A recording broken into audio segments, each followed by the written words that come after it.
their faces. Will Julian is on deck, but give it up for Shawn Barron. Thank you, everyone.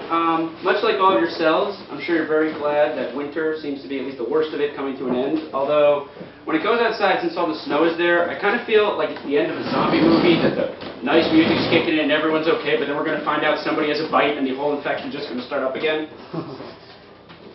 But it's been really tough this winter. It's just been, it was just killing me. I live in Jersey, and it's like 10 degrees every day for the worst of it. You're wearing leggings, and you're just sweating balls. So basically, your inner thigh kind of looks like your face when you were about 15.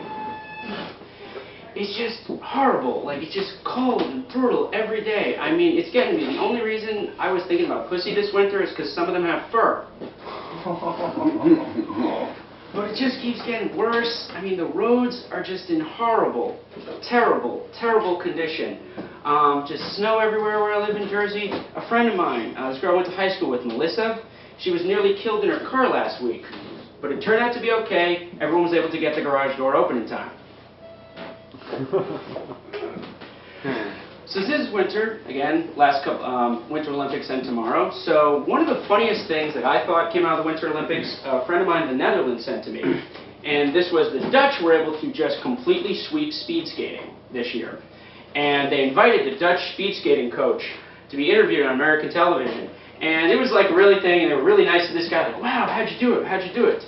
And he's just like, well, the reason the Dutch speed skating team was able to conquer all the Olympics with speed skating was that the Americans do not have heart. They lack it completely. You play your weak little games, like your football and your basketball, all these weak effeminate sports you are unable to dominate. Because in my country, we play the greatest sport. We have full-grown men put on a full-body condom, cut a little hole out of the face, and then go like this in a circle for 20 minutes. It's amazing. Now, okay, I'm not really the biggest fan of speed skating. One of the sports that's fun to watch the Olympics is hockey, because in my opinion, that's really the only winter sport, because it's the only sport in which you are allowed and encouraged to punch people in the face. There's actual rules for this. And if you're unable to punch people in the face, don't worry, they give you a club. The only other sport that I find really intriguing is curling. And it's not because I'm this big curling fan, but curling is just amazing to watch. They usually have really good-looking people doing it, and they're playing this weird game. It goes on continuously, and they use instruments that no one's in any other sport. You have brushes. I don't know any other sport where you regularly see brushes used. And it's confusing, and I never really get the sport. And when I think I understand what's going on, they change it. It's like a Coen Brothers movie on ice. Thank you. Now, I don't know why everyone gets into comedy. I'm not really sure. People have all their different reasons for doing it. For me, it's a lot to deal with the abuse I experienced when I was younger, but I want you to relax. My parents never hit me. I just used to be really into S&M. Alright, good. So, in New Jersey, though, where I'm from, one of the things we had recently, because the winter was so brutal, we were actually forced to launch a bear patrol this year. And it was a rousing, incredible success, because over 30 bearded gay men were able to find jobs as security guards. Thank you. So, I know, with jokes like this, it's really hard to believe I'm single. So I'm having to date again. And I never really enjoy dating, because to me, dating is like this really weird form of gambling that occasionally ends in an orgasm. And right now, my dick is right on the roulette wheel. So, just going through all that. And you meet lots of weird people when you're dating.